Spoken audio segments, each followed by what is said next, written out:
February 25, 2023 was a defining moment for Nigerians, especially the youth, as they all were determined to have a new Nigeria. This they did by going to the polls last Saturday to cast their votes. It was indeed a bitterly fought election, which is why this discussion is a must have. My guest is Mr. Olorunsola Osasona, an entrepreneur and social commentator. Hello and welcome. I am Oluja Kemosaku with the topic review of 2023 general elections. Before we delve into the program proper, I'd like to remind you to please subscribe to our YouTube channel and follow us on all of our social media platforms. And please remember to click on the notification button.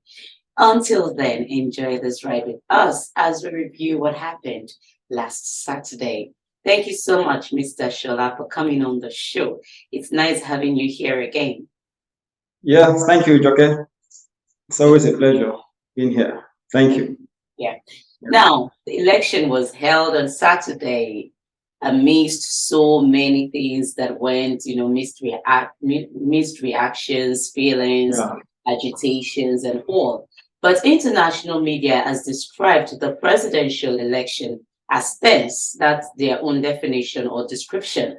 What do you call it? Once again, I thank you for having me on your show today.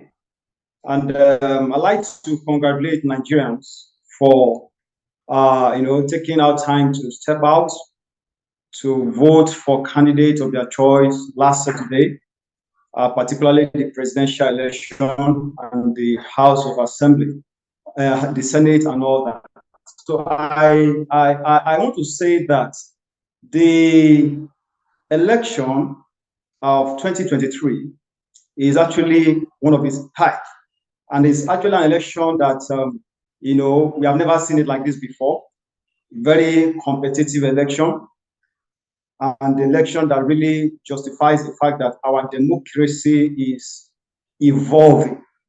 Because prior to this time, few days to the election, you can almost be sure that you can beat your chest to who is going to emerge as the next president of Nigeria. But after the election, because of what they keeps being optimistic that it's candidate to win. But I believe so strongly that Nigerians have gone out to cast their vote. All right. Now let's have a breakdown of the voting process in your area and by extension, the 36 states plus the Federal Capital Territory. Now, it will interest you to know that, this election, like I discussed the other time, because of the competitive nature, we saw a lot of turnout, for in the voting exercise. The voter apathy that we usually experience before, there was a kind of deviation from it, and especially the youth population took out en masse to vote. Women were there, and of course, we have men as well. Now, for me, in Ogun State, I voted in Ogun State, and it will interest you to know that I trekked for 3 good hours to my polling unit because I couldn't transfer my card, and I had to trek, to make sure that my vote was casted, and I also waited for it to be counted. Now, from my experience in Ogun State, it was generally peaceful, and there was no case of fightings and all that. For example, in my own particular unit, we voted. In fact, all the party agents, in fact, at the point you really could not differentiate if this one is APC or PDP. Everybody voted. We came there as Nigerians first of all, before you cannot even begin to talk about which tribe you are from or which political orientation you subscribe to.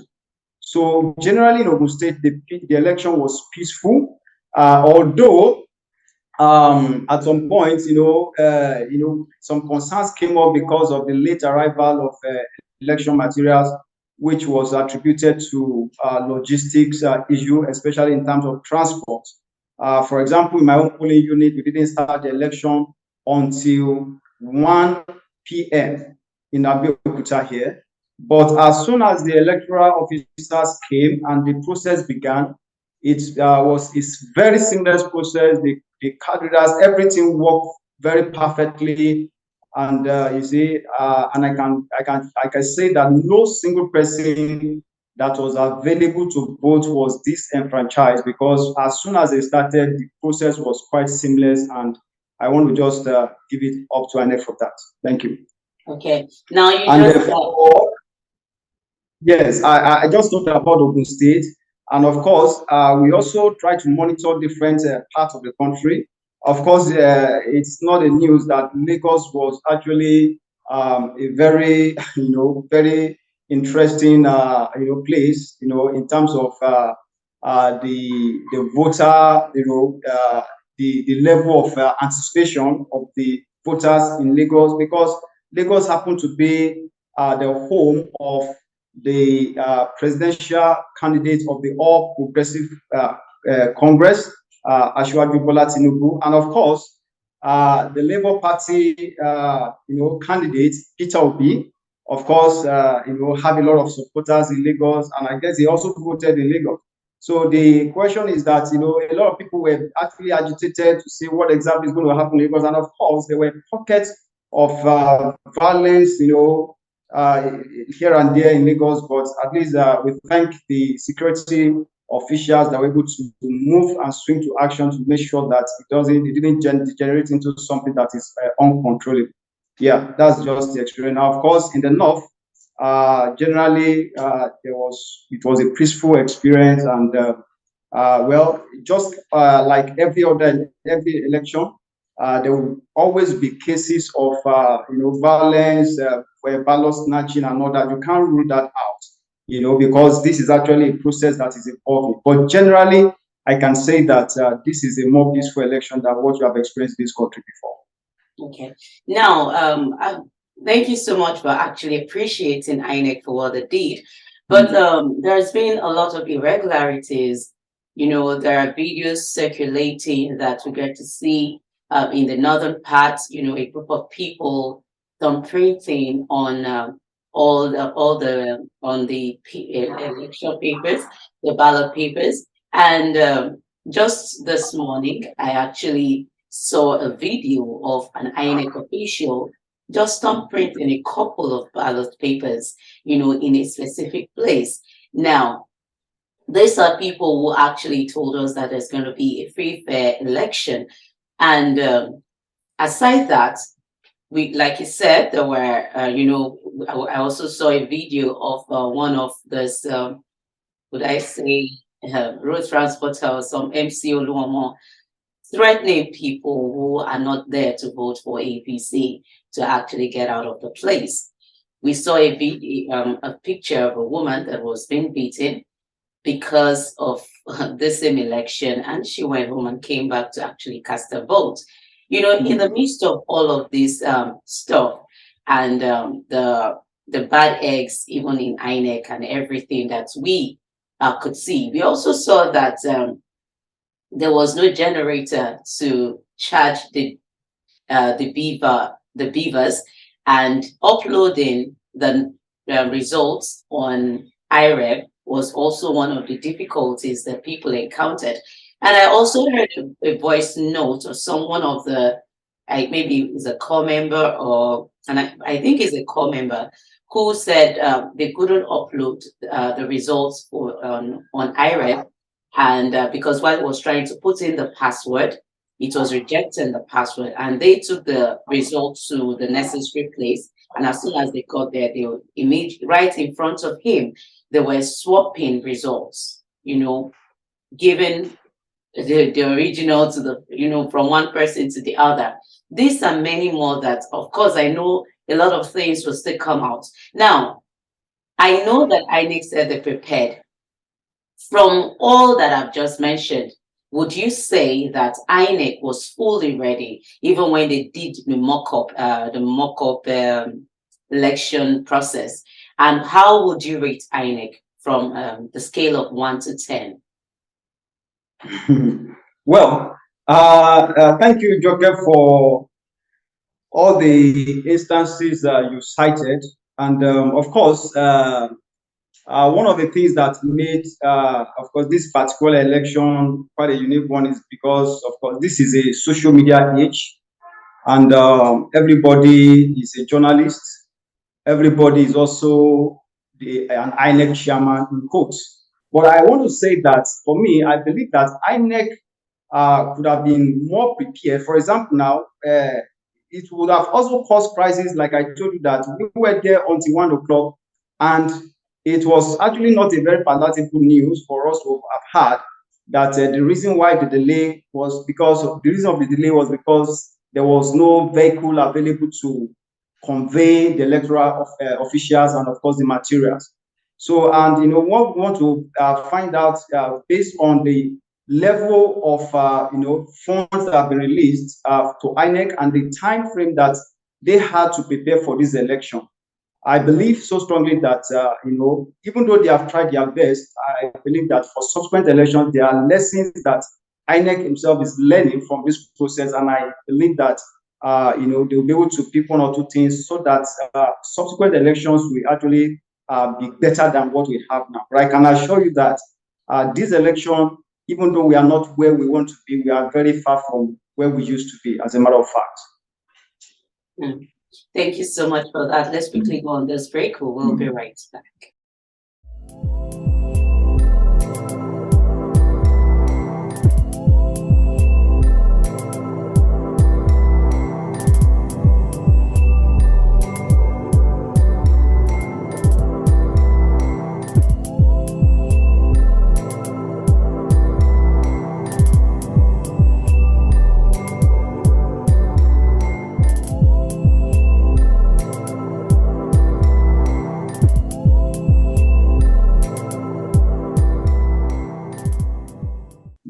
Welcome back. If you're just joining us, the program is Let's Talk on DNT Work.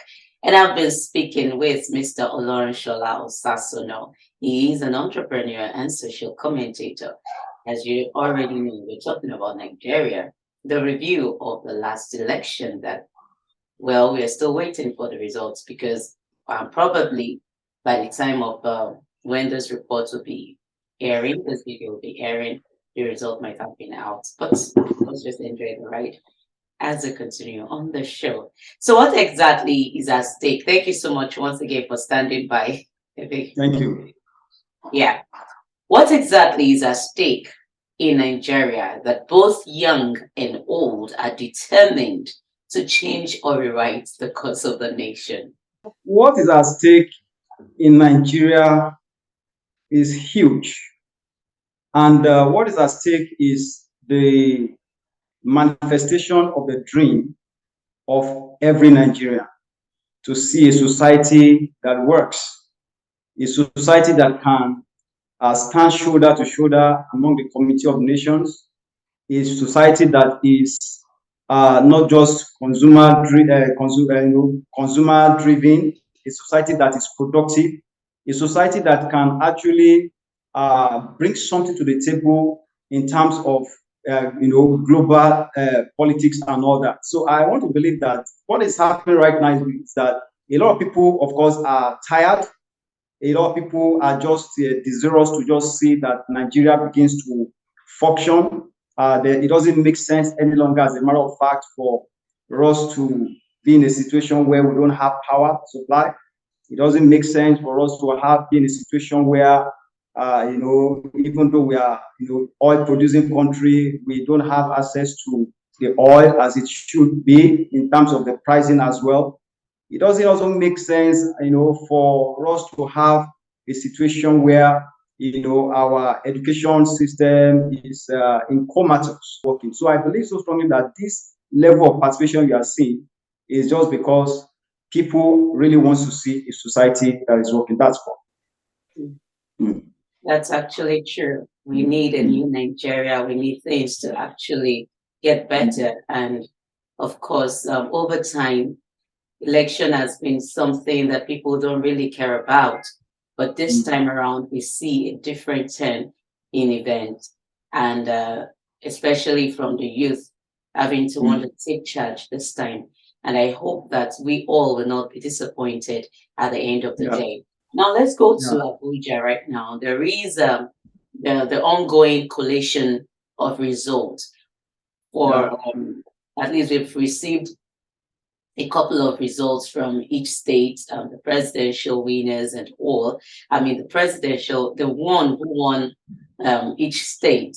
Now, and we know of the ongoing commotion, even in that place, from the representative of all these political parties who are there to actually witness the counting and the announcement.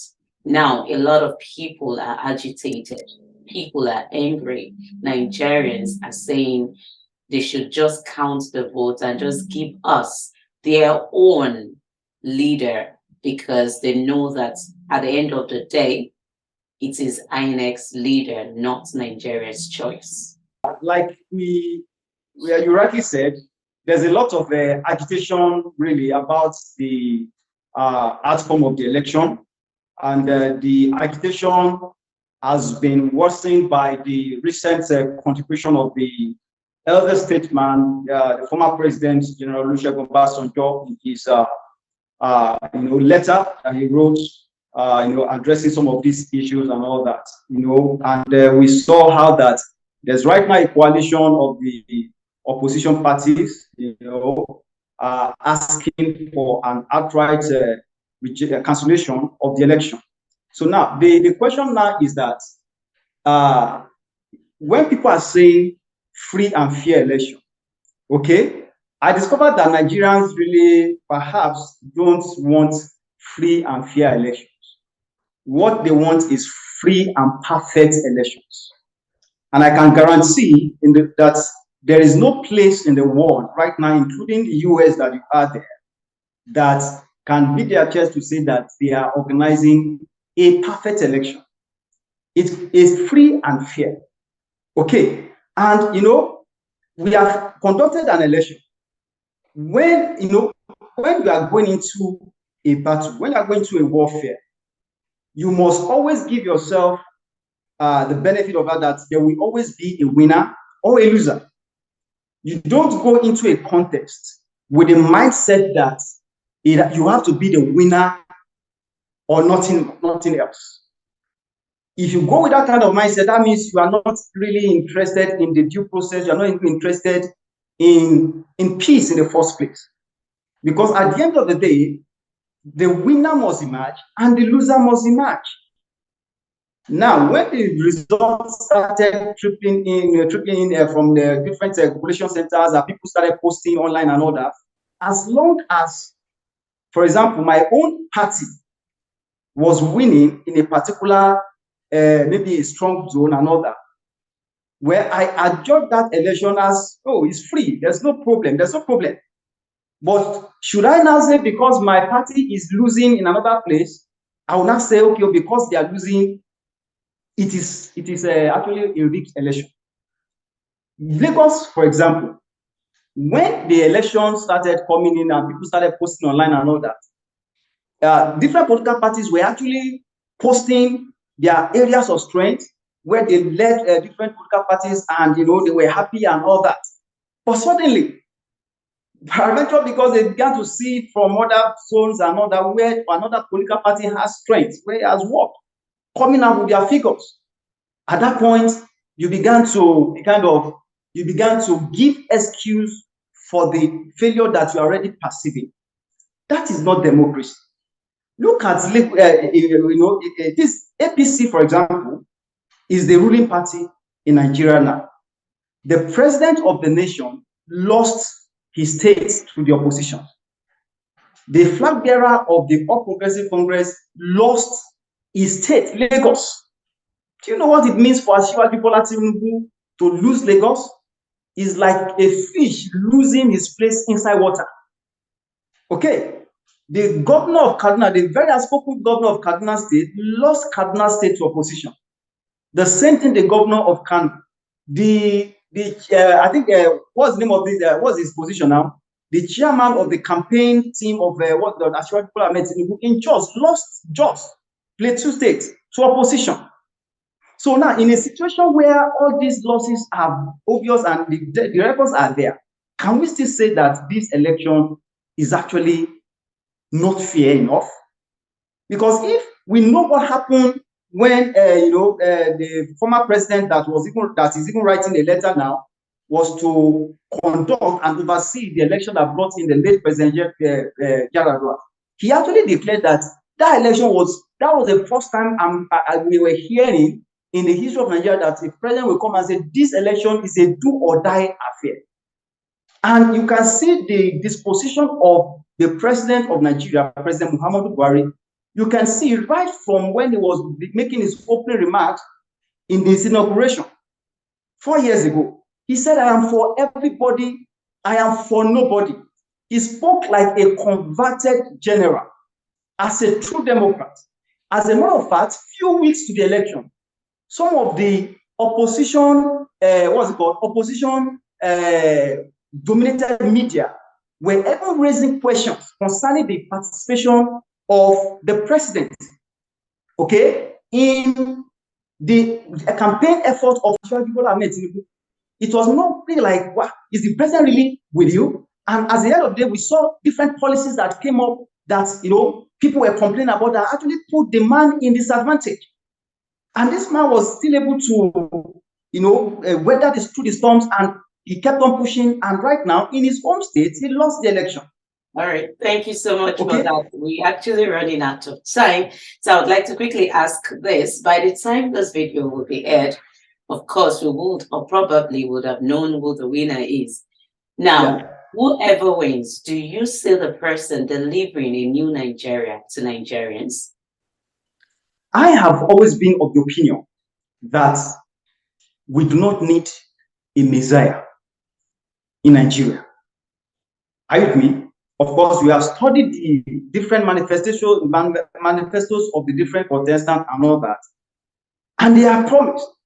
And as it is now, every of those leaders, whether Peter Obi, whether Asiwaju Bola Ahmed Tinubu, whether Atiku Abubakar, Sowore, and all that, all of them believe that they have what it takes to move Nigeria to the next level.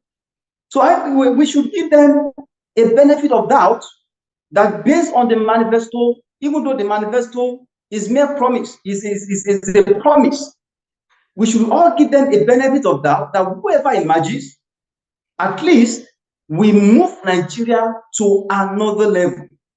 We move Nigeria to a new phase of development. All right? And, in terms of manifesto, we are also looking at, you specifically ask that is anybody that emerge has what it takes to actually deliver the new Nigeria. For me, I believe so strongly that the new Nigeria we are talking about is not just going to be an event. It is a process. It is a process, not just an event. I remember in 2011 as well, when I was privileged to be part of those that also, campaigned and also voted for the president, President Muhammadu Buhari. And I told people then that the reason why I'm even voting for President Buhari is not because I believe that President Buhari will just come and perform one magic and things will just begin to move overnight. Okay? I wrote an article then that the change we need is a process, it's not an event. All right? So I believe so strongly that if we tell ourselves that anybody that comes to Nigeria right now as the next president will just come and suddenly perform one magic that will cause the new Nigeria to just emerge overnight, we are joking, we are deceiving ourselves. But I believe that the person that is coming is being confronted with the burden of responsibility to lay the foundations that will move us, that will set us along the path of steady progress as we journey. Don't forget, the new Nigeria is not an event, it is a journey. But I believe so strongly that whoever emerges deserves the support of all Nigerians. Because like I always say, the problem of Nigeria is not just the leadership challenge, it's the followership challenge. The president of Nigeria is just one person. What about the governor of the state? What about the senator? What about the local government chairman? What about the head of that parastatals in the civil service? What about that community leader and all that? So the new Nigeria is not going to be the work of just one person. One person, the president, is just going to be designed to provide leadership and provide this framework and provide a conducive atmosphere for everybody to contribute their own quota to the emergence of new Nigeria. But the new Nigeria is not about individuals. It's about it's about all of us. It's going to be a product of collective action. Thank you so much. It's nice having you. It's been wonderful talking to you. Thank you. Thank you so much, Joke. Yeah. And to you all too, thank you for being part of the show. I'm just going to leave you with his words. He said that the change we all desire is a process, and it takes a collective effort to ensure that we get what we look forward to. And as we all look forward to a better Nigeria and look forward to the person who will be paddling the boat of Nigeria for the next 4 years or 8 years, let us ensure that we do this together and always pray for Nigeria. It will be better soon. See you next time.